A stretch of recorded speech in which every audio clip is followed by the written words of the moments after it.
Sir, Janasena అధినేత ఈ మధ్యన హోంమంత్రి అమిత్ షా వద్దకు వెళ్లారని, ఏదో వైఎస్ జగన్ గారి మీద ఇబ్బంది పెట్టాలని చెప్పిన సందర్భం ఒకటి ప్రొఫెసర్ నాగేశ్వరరావు మొన్న మధ్యన చెప్పారు. అయితే అమిత్ షా చివాట్లు పెట్టి రాజకీయాల్లో నమ్మదగిన వ్యక్తి చంద్రబాబు కంటే జగనే బెటర్ అని అన్నట్టు కూడాను ఆయన అన్నారు. అది బాగా ట్రోల్ అవుతుంది ఇప్పుడు.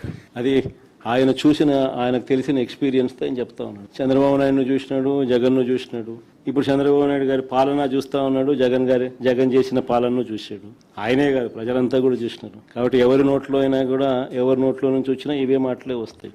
मैं आज आंध्र प्रदेश की जनता को कहने आया हूं, चंद्रबाबू जी संयुक्त आंध्र प्रदेश के मुख्यमंत्री रहे, तब आंध्र प्रदेश को टॉप पर ले गए थे।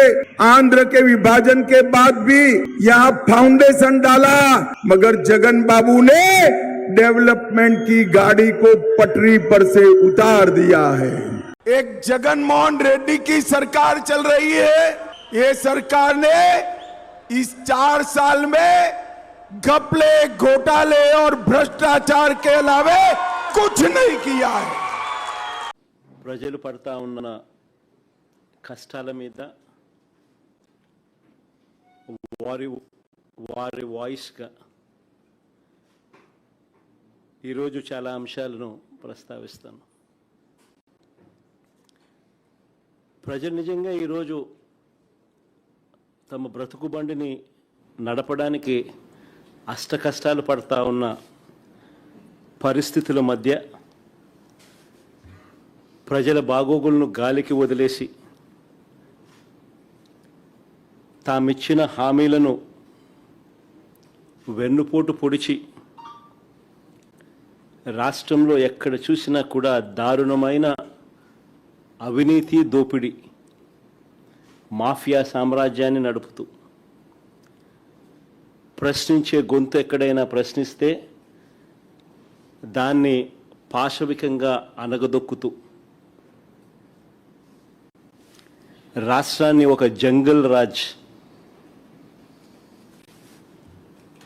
జంగల్ రాజ్గా మార్చిన పరిస్థితుల మధ్య ప్రజల గొంతు వినిపించడానికి ఈరోజు ఈ ప్రెస్ మీట్.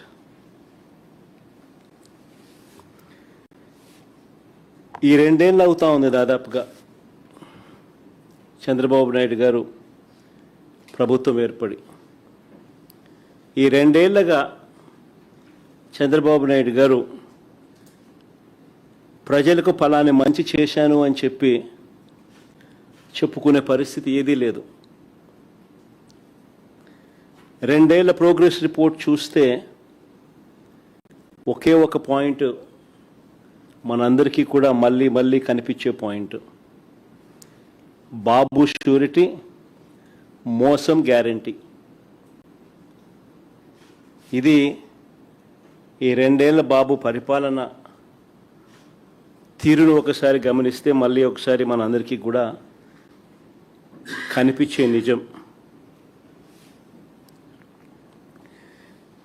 ఈ 2 ఏళ్ళగా ప్రజలను తాను వెన్నుపోట్లను పొడుస్తూనే ఉన్నాడు.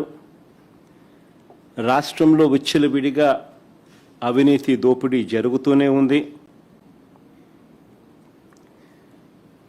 వీటి అన్నిటి నేపథ్యంలో చంద్రబాబు నాయుడు చేస్తా ఉన్న రాజకీయాలు ఏమిటి అని అంటే డైవర్షన్ పాలిటిక్స్.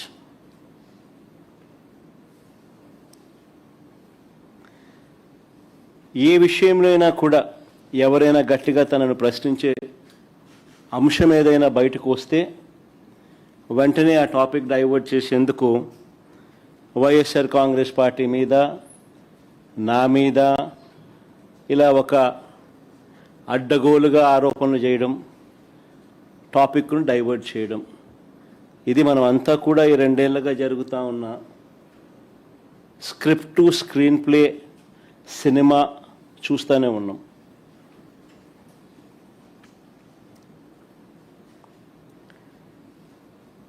ఈ మధ్యకాలంలో చంద్రబాబు నాయుడు గారికి ఒక అంశం మీద ప్రస్తావన వస్తే చాలు ఆయన బీపీ పెరుగుతూ ఉంది. పొరపాటున చంద్రబాబు నాయుడు గారికి ఎవరైనా కూడా నిద్రలో మావిగన్ అని అన్నారంటే చాలు, బహుశా గుండాకి చనిపోయినా చనిపోతాడు. అంతగా ఆయనకు మావిగన్ అనే పేరు వింటే బీపీ పెరుగుతూ ఉంది. ఎప్పుడైనా మీరైనా పొరపాటున అనండి, ఎప్పుడైనా మావిగన్ గురించి మీ కమెంట్స్ ఏంటి సార్ అని. గుండె ఆగిపోకపోతే అదృష్టము, మిమ్మల్ని తిట్టకపోతే, వెంటనే మీ మీద బ్లాస్ట్ చేయకపోతే నిజంగా మీరంతా కరెక్ట్గా ఏ మేరకు అసెస్ చేస్తున్నారు చంద్రబాబు నాయుడు అని మీరే చెప్పగలుగుతారు. చంద్రబాబు నాయుడు గారు ముఖ్యమంత్రిగా ఉండడం నిజంగా రాష్ట్రం చేసుకున్న దురదృష్టం. చంద్రబాబు నాయుడు గారు అనే వ్యక్తి రాష్ట్రానికి ఎన్నటికీ కూడా రాజధాని లేకుండా చేస్తూ ఉన్నాడు. ఇప్పుడు కాదు, రాష్ట్రానికి ఫ్యూచర్లో కూడా రాష్ట్రానికి రాజధాని లేకుండా చేస్తూ ఉన్నాడు. ఆ లక్షల ఎకరాలలో అమరావతిలో కేవలం రోడ్లు, డ్రైనేజీలు, నీళ్లు, కరెంటు ఇటువంటి మౌలిక సదుపాయాలు ఇవ్వడానికే అక్షరాల 2 లక్షల కోట్లు ఖర్చు అవుతున్న పరిస్థితుల్లో ఆచరణకు సాధ్యం కాదని తెలిసి ఈరోజు చంద్రబాబు నాయుడు గారు తన స్కాముల కోసం మాత్రమే రాజధాని అని భ్రమలు కల్పిస్తూ రాష్ట్ర ప్రజలను మోసం చేస్తూ అడుగులు ముందుకు వేస్తూ ఉన్నాడు. సెల్ఫ్ ఫైనాన్స్ ప్రాజెక్ట్ అని ఇంతవరకు తాను చెప్పినవన్నీ కూడా దొంగ మాటలు అని చెప్పి తేలిపోయాయి. ఇప్పటికే అమరావతికి తెచ్చిన కమిట్ అయిన అప్పులు అక్షరాల 47,387 కోట్ల రూపాయలు. రాష్ట్ర ఖజానా నుంచి, అంటే రాష్ట్ర బడ్జెట్ నుంచి మరో 9,200 కోట్లు ఖర్చు చేయబోతా ఉన్నట్టు చూపుతా ఉన్నారు.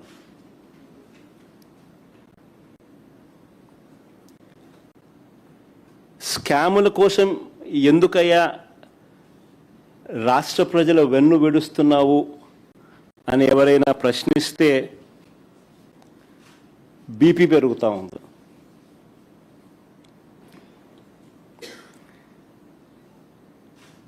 ప్రత్యామ్నాయంగా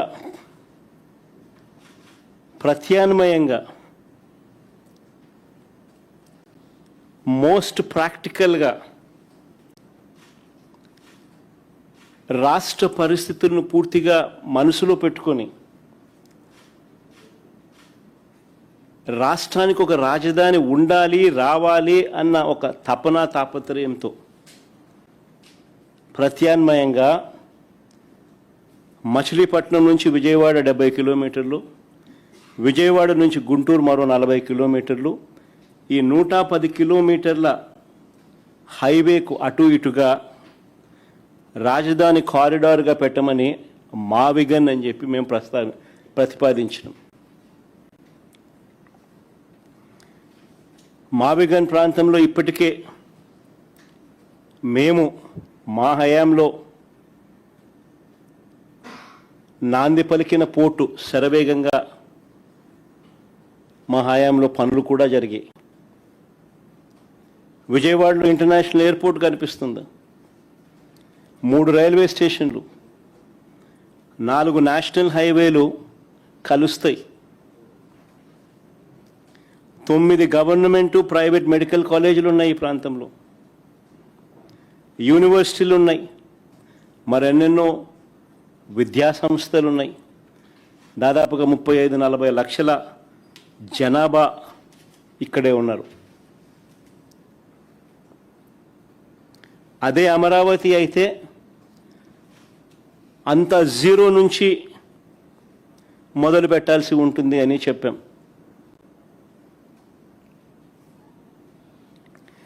మేము ప్రతిపాదించిన మావిగన్కు ప్రజల్లో నుంచి మద్దతు వచ్చేసరికి ప్రజలందరూ కూడా ఇది కరెక్ట్ ఆలోచన, చంద్రబాబు నాయుడు గారు స్కాముల కోసం రాష్ట్రాన్ని ఇబ్బందుల పాలు చేయడం ధర్మం కాదు అని చెప్పి ప్రజలందరూ కూడా మేము ప్రతిపాదించిన మావిగన్కు మద్దతు పలుకుతుంటే సమాధానాలు చెప్పలేక తట్టుకోలేక ఆక్రోశంతో చంద్రబాబు నాయుడు గారు బీపీ పెరుగుతూ ఉంది, నోట్లో నుంచి ఇష్టం వచ్చిన మాటలు మాట్లాడుతూ ఉన్నారు. ఆయనే కాకుండా ఆయన మంత్రుల చేత కూడా అబద్ధాలతో బూతులు తిట్టిస్తూ ఉన్నాడు. ఇప్పటికే దాదాపుగా 1200 కోట్లతో నిర్మించిన అసెంబ్లీ, సెక్రటేరియట్, హైకోర్టు ఇవన్నీ ఉన్నాయి. ఇప్పటికీ